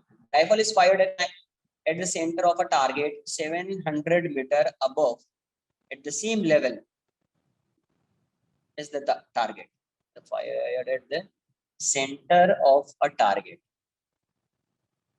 meter away at the same level as the target. How far above the center of the target aimed in order to hit the target? क्या क्या बोला? How far above the center of the target? कैसा है ये? यहां से अगर मान लो प्रोजेक्ट कर रहे हैं,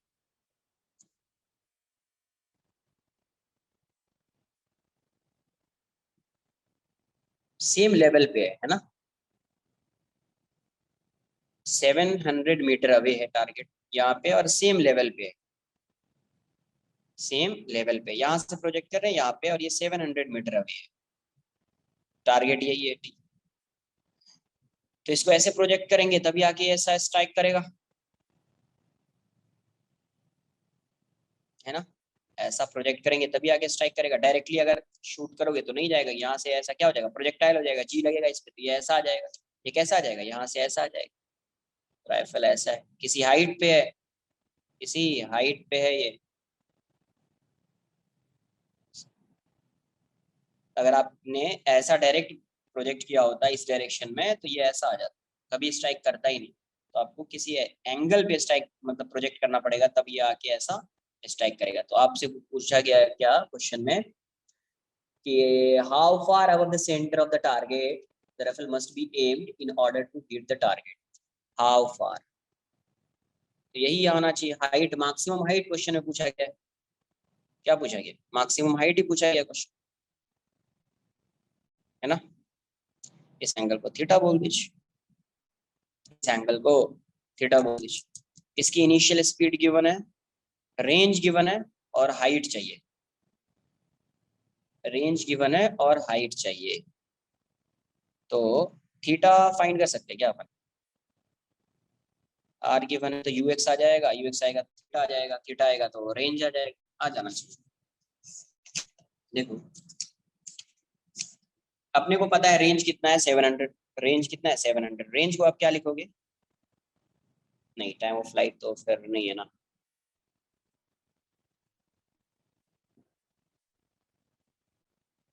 यू एक्स इंटू टी आ जाएगा ना, u cos theta into t. देखते हैं क्या आता है। यू कॉस थीटा, रेंज का फॉर्मूला लिख दो, 2u² cos theta sine theta by G equals to 700। तो 2 into 630 into 630 into sine theta into cos theta by 10 equals to 700। यहाँ से ये जाएगा, एक जीरो यहाँ से कैंसिल आउट हो जाएगा, 7 से 10 टाइम्स में, 7 से 9 टाइम्स।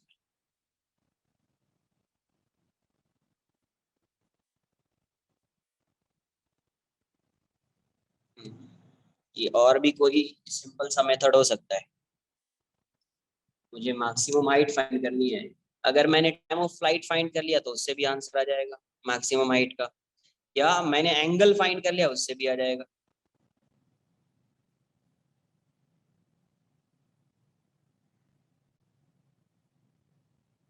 बट एंगल फाइंड करना आसान तो नहीं दिख रहा है। साइन थीटा कॉस थीटा या साइन 2 थीटा का टर्म आएगा, साइन 2 थीटा का टर्म आएगा।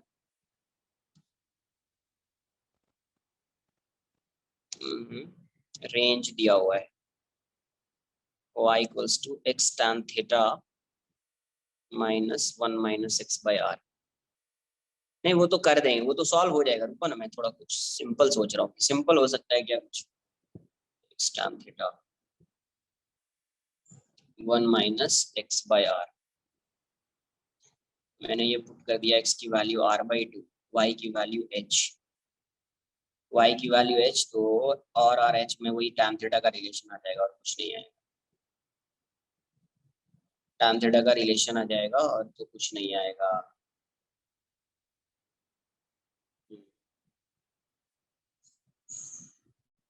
देखते हैं, यही से सॉल्व करना पड़ेगा, अभी कुछ ऑप्शन नहीं दिख रहा है।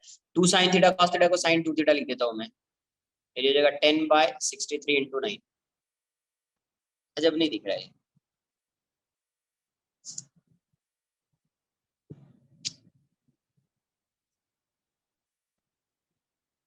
sin 2 थीटा,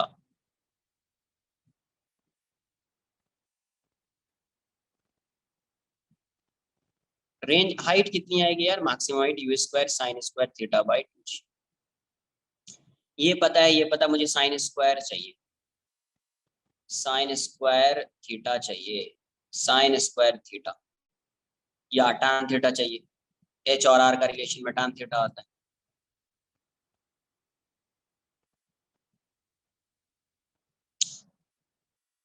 कैलकुलेशन ज्यादा जा रहा है, कुछ कुछ कुछ इजी नहीं, कैलकुलेशन तो ज्यादा जा रहा है बस, और तो सिंपल है, क्वेश्चन में तो ज्यादा कुछ है नहीं।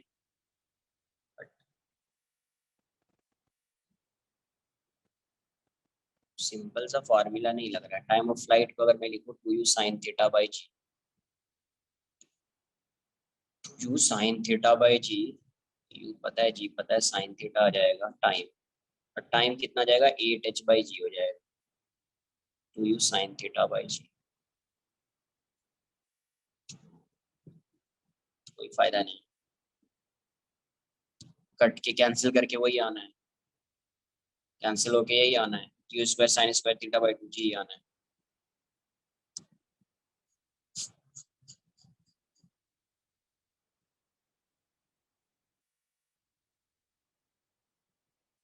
ये ऐसे फाइंड कर लेते हैं, क्योंकि अब कुछ मुझे कुछ ऑप्शन तो नहीं दिख रहा है कि कोई दूसरा मेथड भी हो सकता है अभी इसको सॉल्व करने का। तो ये 2 थीटा आ जाएगा, ये आपका 10 आ जाएगा, और ये कितना आ जाएगा 10, ये कितना 7 6 5 5 7 सॉरी, कितना आएगा 10/5 6, इतना आएगा है ना।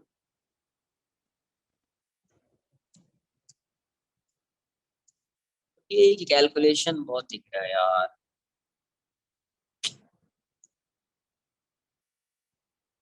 5 6 7,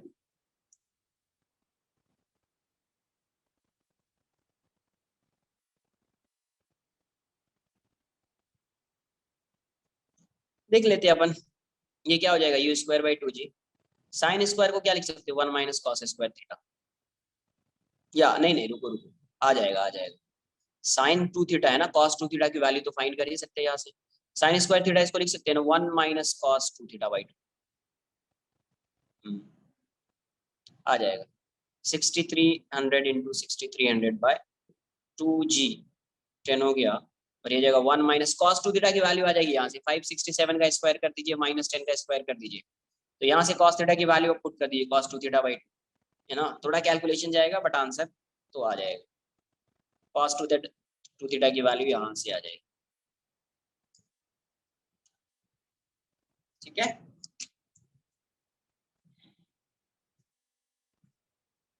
कैलकुलेशन थोड़ा जाएगा बट आंसर तो आ जाएगा, फॉर्मूला बेस्ड क्वेश्चन है बट इतना कैलकुलेशन है इसलिए वो ऐसा दिख रहा है।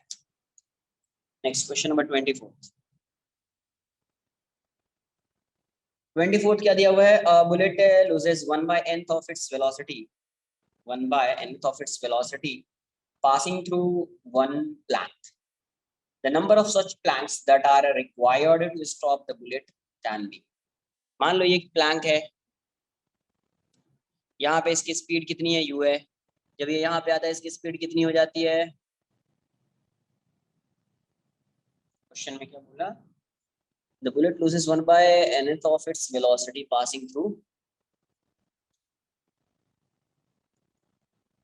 तो यहाँ पे इसकी स्पीड इतनी हो जाएगी ना, उतना लूज कर गया, मतलब स्पीड कितनी होगी v minus v by n, है ना, v इंटू 1 माइनस 1/n, इतनी स्पीड होगी ना, क्योंकि वो 1/n लूज कर रहा है, ऐसा बोला उसने, बुलेट है ना, bullet loses 1/n of its speed of its velocity, तो लूज कर रहा है, कितना लूज कर रहा है, इतना लूज कर रहा है, तो बचा कितना होगा v minus v by n ना,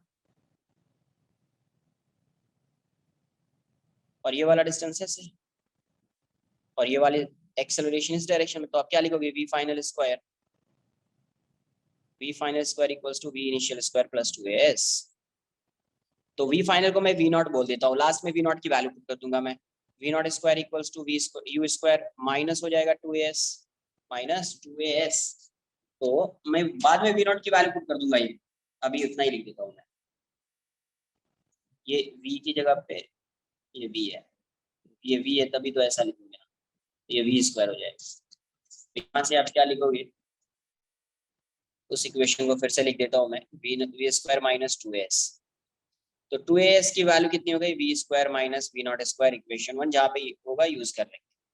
अब ये बताओ कि अगर ये इसकी इनिशियल स्पीड v है, फाइनली इसको कहीं ना कहीं रेस्ट में आना है, टोटल डिस्टेंस s डैश बोल देते हैं, टोटल डिस्टेंस क्या हो जाएगा s डैश की वैल्यू क्या हो जाएगी, मान लेते हैं नंबर ऑफ प्लैंक कितना है, नंबर ऑफ प्लैंक जो है वो n है, तो n हो जाएगा, और एक प्लैंक का डिस्टेंस कितना है s, तो ये कितना हो जाएगा ns, ये कितना हो जाएगा ns, तो s की वैल्यू अगर nth प्लैंक है तो ns हो जाएगा, पहले मैं s डैश फाइंड करूंगा, तो v final square equals to v initial square plus 2as dash 2s, ये तो 0 हो गया, ये v स्क्वायर हो जाएगा, ये माइनस 2as डैश हो जाएगा, तो 2s डैश की वैल्यू क्या हो जाएगी v स्क्वायर, आप 2a की वैल्यू पुट कर दीजिए यहाँ से, v square minus v naught square by s into s dash equals to v square, कहाँ से आया फ्रॉम 1,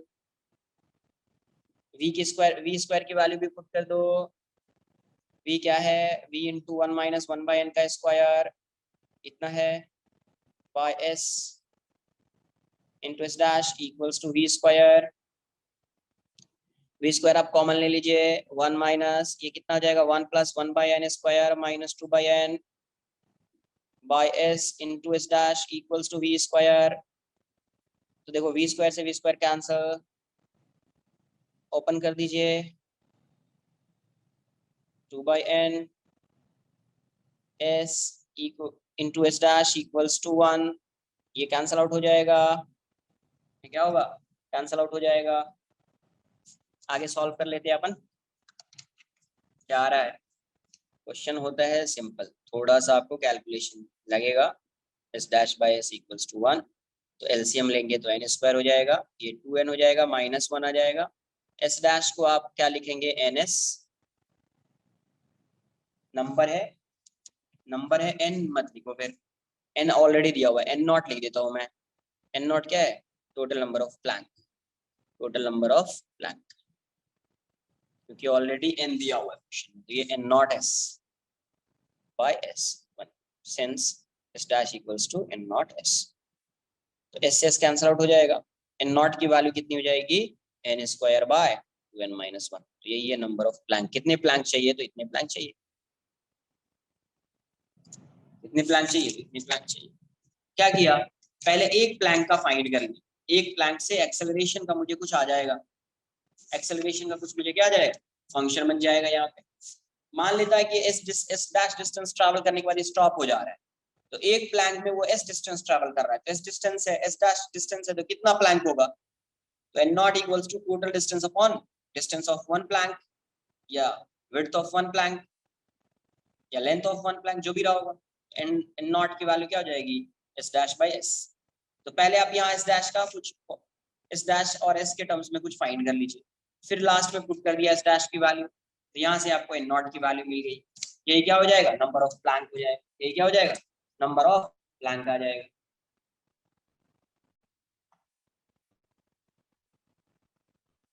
ऐसा है क्वेश्चन नंबर 13।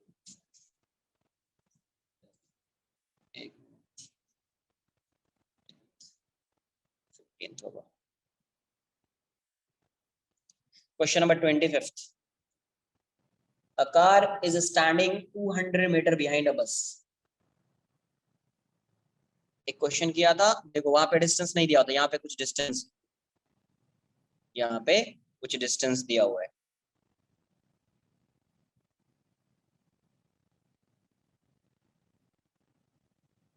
ऐसा है, ये दिया हुआ है 200 meter behind the bus who is also at rest. The two starts moving at the same instant but with a different forward acceleration.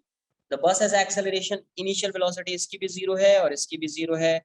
ए बस की जो बस का एक्सेलरेशन है 2 मीटर पर सेकंड स्क्वायर, और कार का जो एक्सेलरेशन है वो है 4 मीटर पर second square. The car will catch up with the bus after a time. कितने टाइम के बाद ये इसको कैच करेगा? तो यहाँ से यहाँ तक का जो डिस्टेंस है यही 200 मीटर मान लेता हूँ। यहाँ से इसके मिड से इसके मिड का डिस्टेंस मान लेते हैं, ठीक है? 200 मीटर कभी कैच करेगा, तो इसको रेस्ट में ला देता हूँ मैं। रेस्ट में लाने के लिए रिलेटिव फाइंड करना पड़ेगा, तो यू रिलेटिव क्या होगा? Initial velocity, initial relative velocity, तो यू कार माइनस यू बस, ये तो 0 माइनस 0 0 हो जाएगा। ए रिलेटिव, तो ए रिलेटिव मतलब किसको? इसको रेस्ट में ला रहे हैं, तो इसका वेलोसिटी इसके रेस्पेक्ट में, मतलब ए कार माइनस ए बस।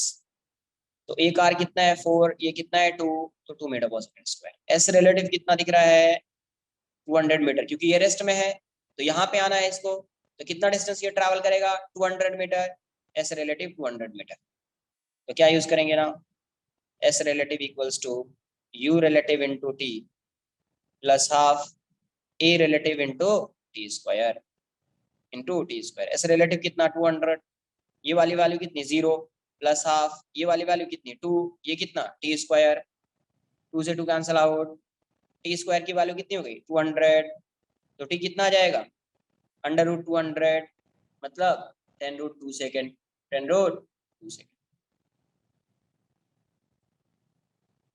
आंसर सिंपल था ये, कैलकुलेशन भी ज्यादा। हाँ जी Sir, why can't angle of projection for a projectile be greater than 90 degrees? Question को समझना इम्पोर्टेंट है भाई। एक बार जब तक नहीं समझोगे ना, तो फिर ऐसे डाउट्स आना जो है वो नॉर्मल हो जाएगा। फिर देखो, एक प्रोजेक्टाइल को यहाँ से प्रोजेक्ट किया, तो ये इस साइड आएगा। Yes, sir. 90 डिग्री से प्रोजेक्ट करें तो ये ऐसा होगा, Sir, 90 degrees होगा तो बिल्कुल straight ग्रेटर देन वापस 90 नीचे डिग्री, आएगा.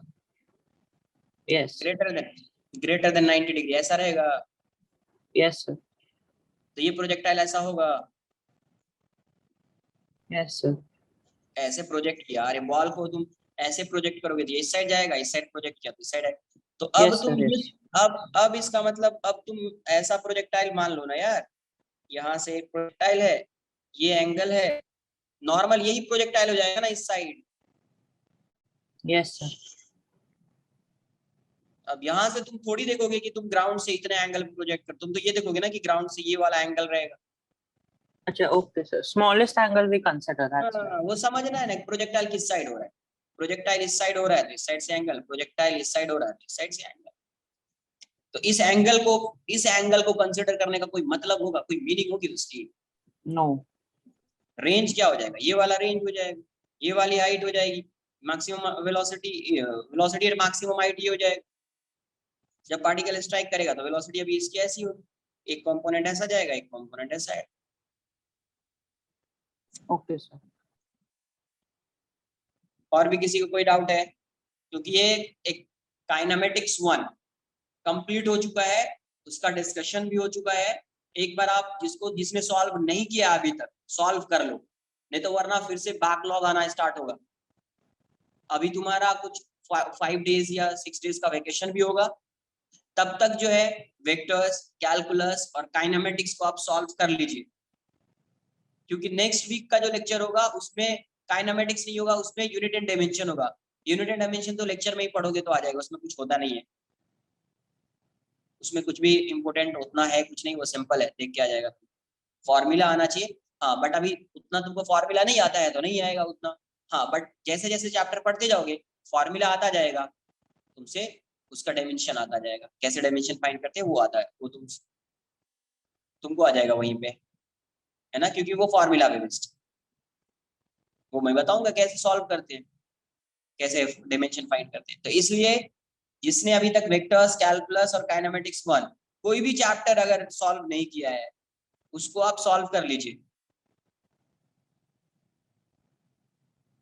है ना, उसको आप सॉल्व कर लीजिए, ताकि मैं जब काइनेमेटिक्स 2 स्टार्ट करूं तो वहां पे कोई प्रॉब्लम या कुछ वैसा नहीं होना चाहिए। और आप जो है बिल्कुल जैसा लेक्चर में होगा, जो डाउट जो आपको होमवर्क मिलेगा आप भी साथ साथ सॉल्व करते जाएंगे, तो फिर उससे क्या होगा, बैकलॉग नहीं आएगा।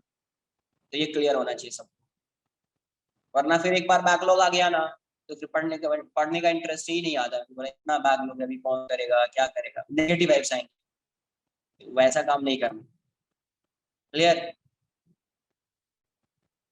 चलिए, बाय, टेक केयर।